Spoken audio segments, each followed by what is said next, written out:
I mean, anytime you can stick around longer than other people, and longer than people expect you to, who'd have thought that I'd be sat here, Lee Westwood, winning the race to Dubai in 2020 at 47 years of age.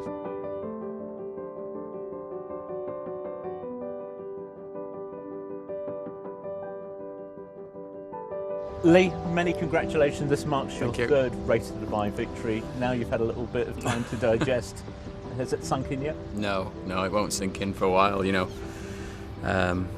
Tough things to win, Order of Merits and Race to Dubai's, and you have to play well all through the year. And I came here, obviously with a bad back this week, and didn't really know what to expect. I'd only played 9 holes in 2.5 weeks, but the lads in the physio unit, Nigel and Rob, kind of got me to a place where I could, play without pain, and didn't have any expectations.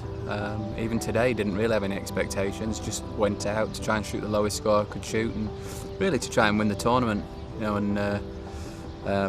or finish as high as I possibly could. When I made bogey at 14, I thought that was my chance gone, and then I followed that up with a miss from about 3 feet on 15, but gave myself a talking to on 16.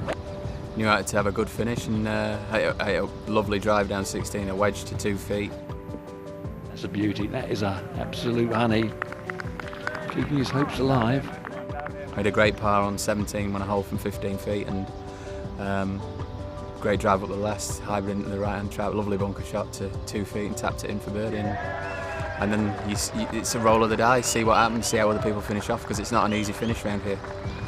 The end of the year obviously has got bigger and bigger as the year's gone on, especially since the Race to Dubai came in 2009. This is 20 years on from when you did it in 2000 though.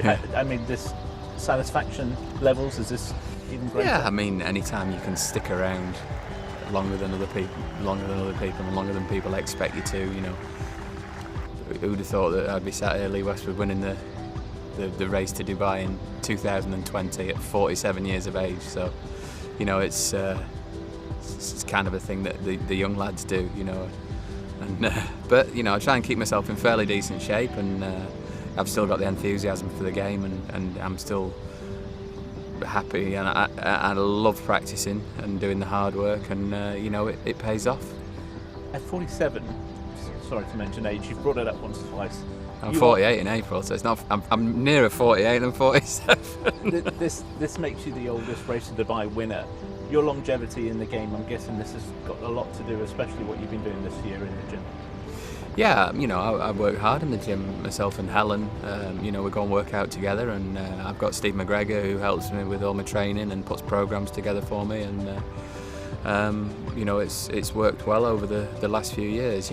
Like winning the Order of Merit is not just like a thing you do. It's not something I've done in the last month. It's something you do over a period of years, and it's a long-term thing, and if you've got the talent and you work hard enough, these things pay off. You said you've been hitting the ball longer than ever before, which is surprising, especially as we hear that a lot from the up and rising stars, the young kids. What do you put that down to? More flexibility this week, I think. A combination of that and a new ping driver. I've got a new 425 low spin driver off ping. The first time I'd hit it was on Tuesday this week, but I just liked the way it looked, and I moved the ball position way up in my stance, so a higher launch and less spin, and I can't believe how far I'm hitting it. I was looking at spots out there, and it's like, I've hit this one 328 yards, and I've hit this one 330 yards and 335, and it's not just happening once, it was just happening all week. It's happened. My driving stats, distance, must be incredible compared to what I normally hit it this week. I must have put 20 yards on. We'll have to see what you're doing against Wilco Ninaba then. I'm not ready for that yet. I've got a son his age. Give me a break. You still work out an awful lot. How important is it that when it comes to success as you get older in the sport, that's maintained for you, and that you're doing everything you can do? Yeah, I mean, regarding the swing, you can't teach an old dog new tricks, kind of applies to it. I've always felt that, what you've got when you're young and you work on that, you're probably going to have for the rest of your life. You can make little changes and little alterations, but what you can do as you get older, you can get fitter. I could still do with losing a little bit of weight. You can work on your flexibility. You can strengthen in the right areas, so you don't get injuries. A lot of the stuff I work on is injury prevention, and that I rarely do I get a bad back. So it was strange to get a bad back, a couple of months ago, and coming into this event. It's an uncomfortable feeling for me, so because I've never really been injury prone throughout my career, and all the stuff I do in the gym really is just to get stronger, get a little bit leaner, and work on my flexibility. That's what goes as you get older, isn't it? Everybody, you get out of bed and putting your socks on and your shoes on, you start to grow a little bit more than you did when you were 25, and just generally looking after myself. People do lose weight and it affects the swing. I did it in the right way. I did it, it was all planned. I wasn't losing lean muscle mass, and I wasn't stiffening up in the wrong areas. I did a lot of it on the bike and lifting weights in the gym. Pretty much what I've been doing for the last 15 years or so. So I wasn't too worried about that. It took me a few tournaments to get back into it. There was a bit of rustiness in there because I hadn't played for 4 or 5 months. So once that came back, then I feel like I've played pretty well since the season's picked up.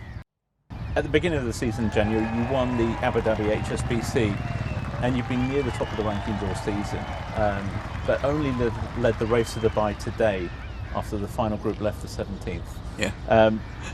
Does that not seem a little bit crazy in the grand scheme of things? Yeah, it's strange, isn't it? It happens all the time in sport. I've led tournaments all week and lost by a shot or lost in a playoff, and these things happen in sport. You've just got to stick in there and keep grinding it out till things come good for you. You've said on more than one occasion before that you don't care as much or in the same way as you used to, which it freed you up in a few ways. Is that also to contribute for the kind of form we've seen from you this year?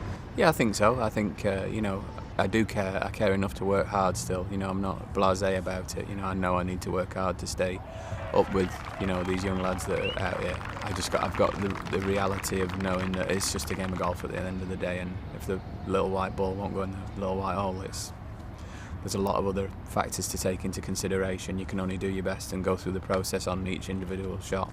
I think that's also contributed from Helen, isn't it? Being on the bag, she's kind of opened your eyes up to look at things a little bit differently. Yeah, she'll often say, "Come on then, let's go for a walk around this big green field again." Says it all, really, doesn't it? I've got to ask you, especially after walking away with the race to Dubai, I know you had aspirations of starting the new chapter, especially when it came to the Ryder Cup of wearing a different hat. This must make things a bit more complicated. It's a nice complication, isn't it? I don't really know what to make of it at the moment. You'd say for somebody that's won the race to Dubai, they ought to be focusing on playing in the next one. I feel like if I have as good a year next year as I've had this year, and I get in the Ryder Cup team, then I've earned my place, and I deserve to be playing. But I have moved on into a different chapter, and if I'm there as a vice captain for Padraig, and then hopefully sometime in the future get the captaincy myself, then that'll be a lovely process to go through, and I'll slip into that comfortably. I've played 10 and I've enjoyed every single one, but at some point you've got to move on and let these kids have a crack. Beware the injured golfer. That's something we've heard and seen a lot in the headlines, especially when you withdrew last week. Yeah. How important was it for you to come here this week? I mean, knowing how much was on the line.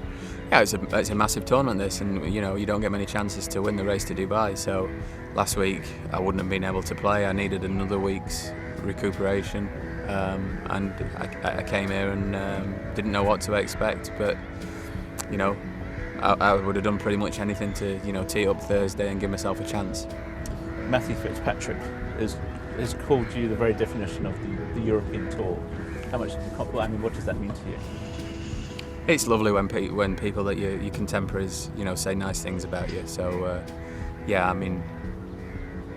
this is next year. I think is my 28th year on tour. So most of the lads that are out here, most of the guys that are playing on the seniors tour now, I've played alongside, and you know, I love playing the European Tour. I've played the PGA Tour, I've played the European Tour throughout my career, and I've always felt like the European Tour is my home and my home tour, and it's where I've enjoyed playing the most. Highlights for the season, what stands out for you? Oh, Abu Dhabi and today, without a doubt.